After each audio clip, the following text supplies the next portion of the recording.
Uncle, I watched that confession of a lady who was forced to wash dead bodies in every August. Your situation is better than mine.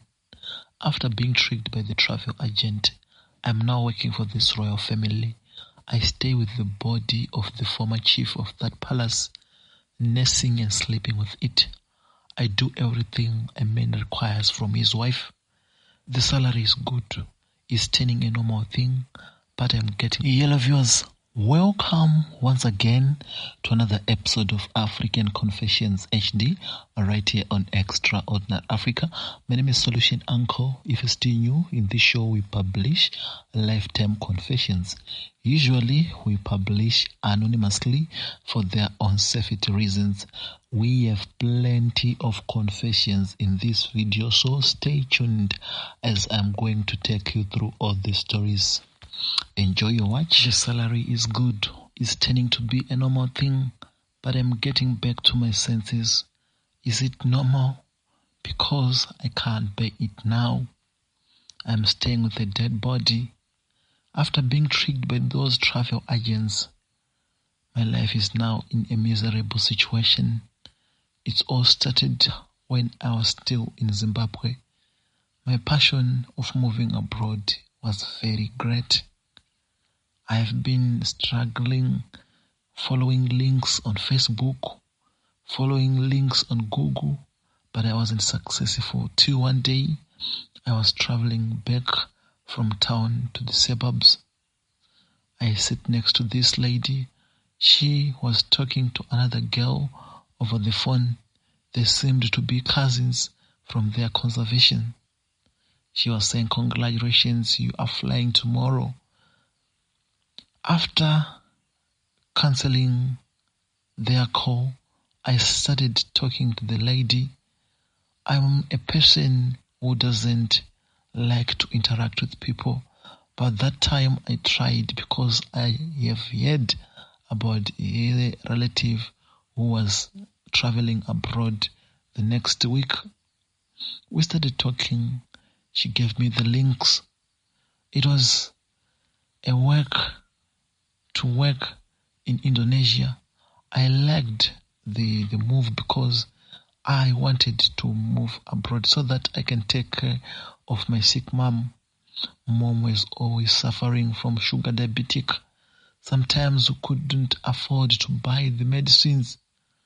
Most of the time mom was at the general hospital seeking a medication at the risk of death because many times we failed to buy the medicine on time. It was eating me deep down inside my heart. It was burning me.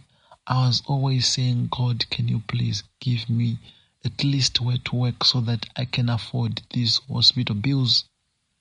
Mom struggled for my education. Mom struggled for everything. She was just a caretaker at a local house. She couldn't buy her clothes, her shoes, but all the money was coming to my school fees. I really liked what mom did for me. It was eating me, seeing her dying after sending me to school. I passed my studies, but there was no work, our life here in Zimbabwe. So I was traveling from the town of Mutare to Chikanga suburb where I stayed in Zimbabwe. And this lady was talking to her cousin. I approached her, we started talking, exchanged numbers. When I got off the bus at my bus stop, from then we started talking over the phone. I followed the link and did the procedures. I got a travel agent. I was so happy. I was moving to my favorite continent, Asia. I really liked Asia since when I was a teenager. I always wished if one day I could be in Asia, I would be very happy. It was a dream come true. The day before I was going to the airport, I didn't sleep. I was overexcited, jumping. But at the other side, I was angry because who was to take care of my mom?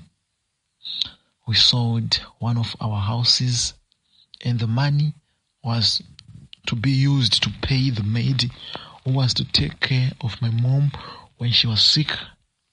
We thought we could be in a better place with good salaries and quickly buys another house. The next day I went to the airport. The flight, the journey was successful. I arrived in Indonesia. That's when I noticed everything is not as I was promised. We moved to this area very far from the airport. It's like to the rural areas. There are bumpy dust roads. You could be through the forest. It was a combi being driven by a lady. The fact that a lady was driving the combi made me felt comfortable. I was not that worried because it was being driven by a lady. The lady was so good, caring and loving, but she asked me so many questions. Why did you come here? I thought she was just asking, but at the end I realized the person was feeling pity for me. After traveling about 200 kilometers in dust bumpy road, I am now at this palace in this royal family. I can't mention, it's a village almost 200 kilometers from the city of Brawijaya. I am staying with the royal family, but the royal family stayed near the gate. The house I stay is at the center of the palace. Inside that house, there is a dead person lying at the center of that house. That's the first king of that land. They say he should marry a wife for 2 years. Then the wife is supposed to go, then another come. Meaning to say there were ladies used to stay with that dead body before me. I was told everything I should do. If you didn't sleep with the thing over the night, its organ will be like something which decayed. You won't look at it. So, during first days, I thought they won't see it, but I realized they will see it. I'm sleeping with it each and every day. I wash it. I'm getting used to it. But now I'm going back to my senses. After listening to many confessions from your channel, I realized it's time to share with the world. They gave me few money. That money you gave to people who had your cattle or sheep in Africa, is that the money they are giving me? I don't know if my mom is still alive or not. This is what the travel agents did to me. They tricked me. Now I'm suffering. Solution Uncle, if there is someone who can help me, please give them my number, but not on this platform. I wanna be posted anonymously because I will be in trouble. Solution Uncle, please hide my identity. I have been with my guy for 3 years, but there has been no progress. He can't support me and always complaining about me. Meanwhile, I have not done anything. So 2021, when they were doing the census, I was one of the field officers. I met a man who promised to help me. So I've been going to his house, and indeed he buys me things and gives me money.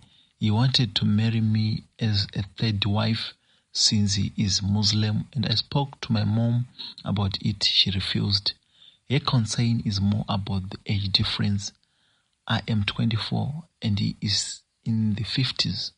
So all along I have not broken up with my guy because I don't know where I stand with the man. I'm trying to be hopeful with him that one day he will have a breakthrough, but getting to 4 years and no change. He works as a factory worker and the pay is very small. Please, is it advisable to marry the Muslim man since he is ever ready and he has been loving me?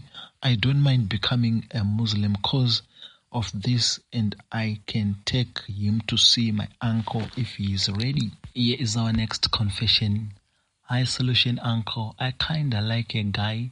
He is a graduate, doesn't have a girlfriend, and I'm just in 300L. I didn't realize my feelings for him until now that he is on holiday.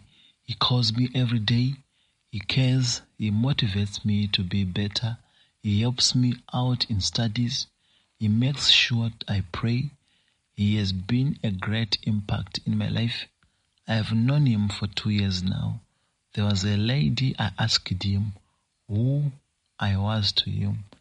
He said someone who he mentors. We are in the same department.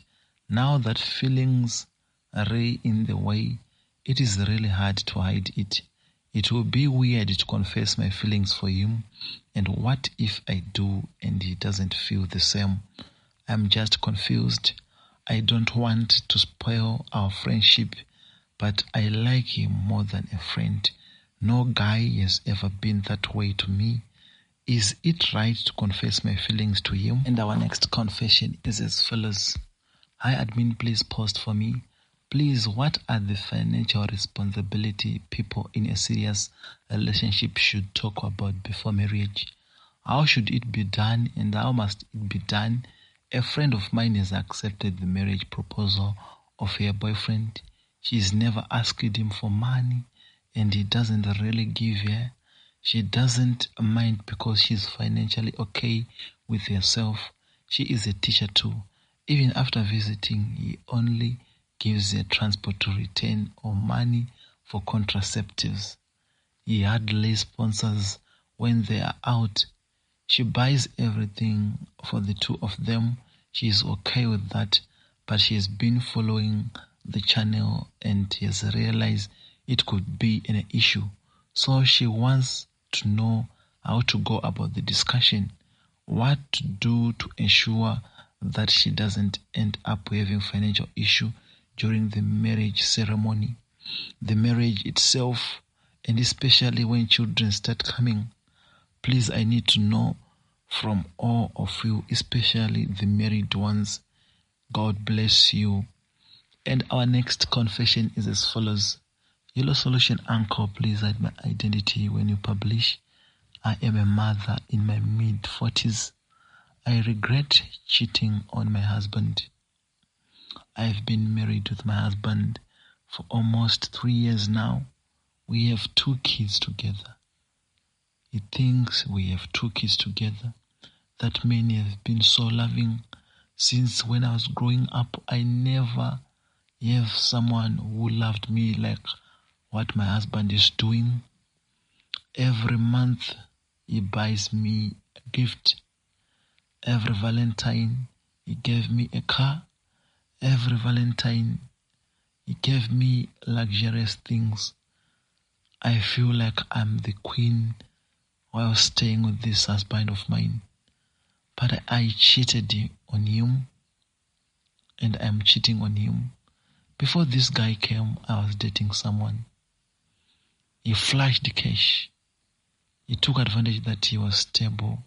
My boyfriend of that time was not stable. We were just classmates. He came and we started dating. My family liked him more than my ex-boyfriend, and I chose who was being liked the most by my family.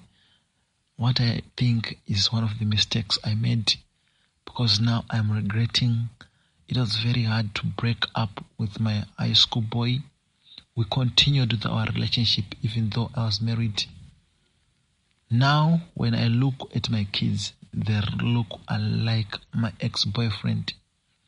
Even though this husband of mine is giving me true love, I am feeling that guilty conscience. I feel like it's better to commit suicide together with my children, because I don't want to hear that man, he loves me. I don't want also to hear that boyfriend of mine, he also loves me. He is unable to marry because he loves me. Please, I need your advices. Thank you so much, listeners, for tuning in to Extraordinary Africa. I would like to thank you so much for the support, guys.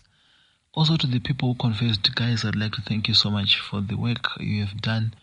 We learn from your mistakes, because the main purpose why we post this story is so that other people can learn.